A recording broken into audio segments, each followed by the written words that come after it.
Pernah kepikiran gak sih, kenapa ya ada orang yang kalau ketemu tantangan, wih, malah makin jago, tapi ada juga yang langsung berhenti. Kuncinya tuh ternyata bukan di bakat atau hoki loh. Jawabannya ada di sini nih, di dalam kepala kita semua. Hari ini kita bakal bongkar bareng-bareng kekuatan super yang namanya pola pikir. Nah, kita mulai dari pertanyaan mendasar banget nih. Tapi ini penting. Coba jawab jujur dalam hati ya.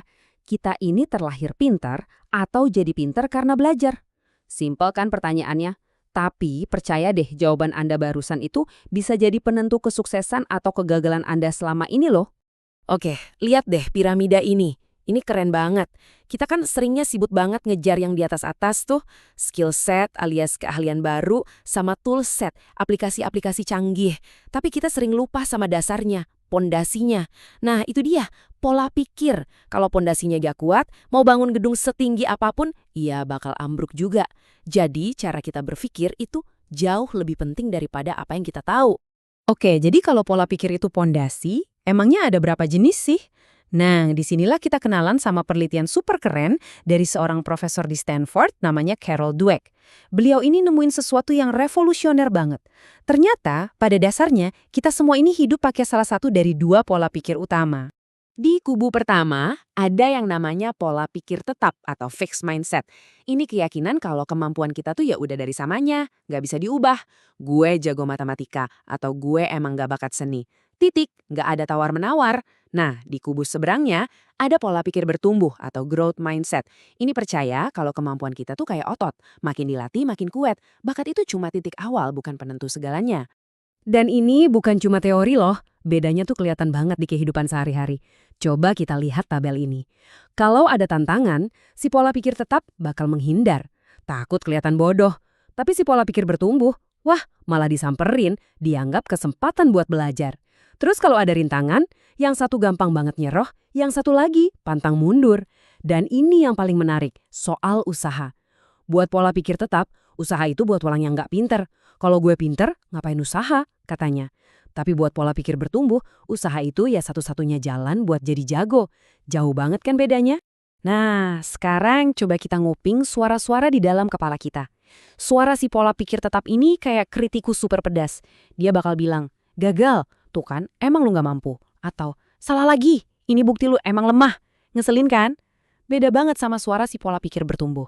Dia ini kayak pelatih yang selalu nyemangatin. Gagal, oke, dapat data baru nih buat coba lagi. Atau, bikin kesalahan, keren, artinya lu lagi belajar. Nah, suara yang mana nih yang lebih sering nongol di kepala Anda? Oke, tadi kan teori melulu ya. Sekarang pertanyaannya, emang di dunia nyata ngaruh banget gitu?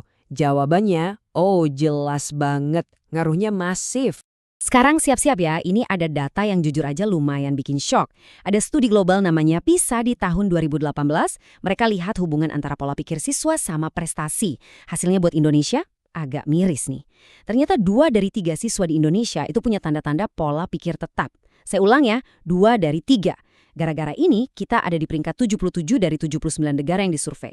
Ini bukan cuma angka loh, ini soal potensi generasi kita yang terancam. Eits, tapi tenang dulu, ada kabar super baik. Dan ini bukan cuma omongan motivasi, tapi didukung sama sains. Keyakinan kalau kita bisa jadi lebih pintar itu bukan angan-angan, itu fakta. Fakta biologis. Dan ini dia buktinya.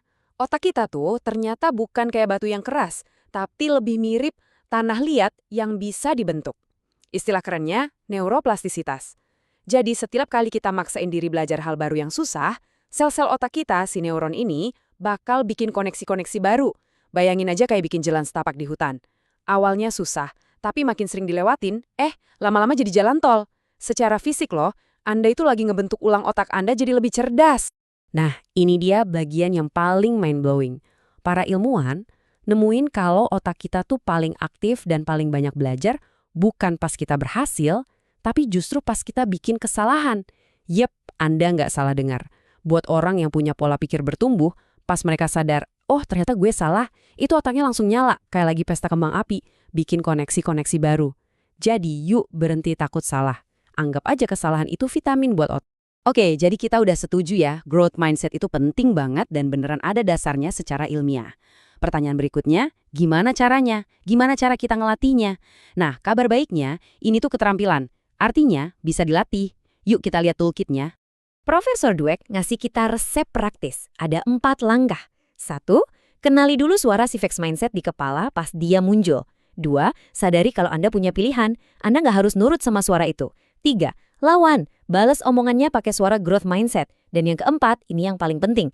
Ambil tindakan. Lakuin sesuatu, sekecil apapun, yang nunjukin kalau Anda emang lagi bertumbuh. Ini ada satu alat lagi yang simple banget tapi kekuatannya luar biasa. Cuma satu kata, belum. Coba deh, setiap kali Anda mau bilang, aduh gue nggak bisa ngerjain ini, tambahin kata belum di belakangnya. Jadi, gue nggak bisa ngerjain ini, belum. Gue nggak ngerti materi ini, jadi gue nggak ngerti materi ini, belum. Satu kata kecil ini langsung mengubah tembok jadi pintu. Nah, yang ini penting banget terutama buat kita yang sering berinteraksi sama anak-anak atau tim. Hati-hati sama pujian, kalau kita bilang, wah kamu pintar banget, itu kedengarannya bagus, tapi sebenarnya kita lagi nanemin fixed mindset. Kenapa? Soalnya itu bikin mereka ngerasa harus selalu kelihatan pintar dan jadi takut gagal. Coba ganti pujiannya, fokus ke prosesnya. Misalnya, wow usaha kamu keren banget, atau strategi yang kamu pakai tadi cerdas. Pujian kayak gini yang beneran ngebangun mental yang kuat. Pola pikir bertumbuh itu kayak ngebangun otot. Harus dilatih tiap hari lewat kebiasaan-kebiasaan kecil. Coba deh mulai sekarang. Terima kalau kita nggak sempurna. Lihat tantangan itu bukan sebagai masalah, tapi peluang. Buang jauh-jauh kata gagal, ganti sama belajar. Hargai prosesnya bukan cuma hasilnya. Dan yang penting, berani ambil resiko dan berani salah. Ingat, tujuannya bukan jadi sempurna, tapi jadi lebih baik dari diri kita yang kemarin. Sekarang kita lihat gambaran yang lebih luas lagi. Growth mindset ini bukan cuma soal nilai bagus di sekolah atau kerjaan. Ini adalah kunci buat membuka gerbang kreativitas, inovasi, dan semua aspek pengembangan diri kita. Coba perhatiin diagram ini bagus banget buat ngegambarin proses pertumbuhan. Kita semua kan mulainya dari zona nyaman. Enak sih, tapi ya gitu-gitu aja, nggak berkembang. Nah, pas mau keluar, kita ketemu sama zona ketakutan. Disinilah muncul pikiran, gimana kalau gagal? Nanti orang bilang apa? Tapi kalau kita nekat nerobos zona ini, kita bakal masuk ke zona belajar. Di sini kita dapat skill baru, pengalaman baru. Dan ujungnya kita sampai di zona pertumbuhan, tempat semua hal-hal hebat, inovasi, dan mimpi-mimpi kita terwujud. Terus gimana caranya ngelewatin si zona ketakutan yang serem itu? Nah, kuncinya ada di sini. Pola pikir bertumbuh. Itulah kunci yang bisa ngebuka pintu dari zona ketakutan ke zona belajar. Pola pikir inilah yang mengubah rasa takut jadi rasa penasaran. Keyakinan, gue pasti bisa belajar dari ini, itu jembatannya yang ngebawa kita dari ragu-ragu jadi berani mencoba. Jadi, setelah kita ngobrol panjang lebar, pertanyaan terakhir buat Anda bukan lagi, apakah saya bisa? Bukan itu. Pertanyaannya sekarang adalah, dengan pemahaman baru kalau otak Anda bisa tumbuh dan kemampuan Anda nggak terbatas, hal baru apa yang akan Anda beranikan diri untuk pelajari mulai hari ini? Coba pikirkan, karena potensi Anda benar-benar nggak ada batasnya.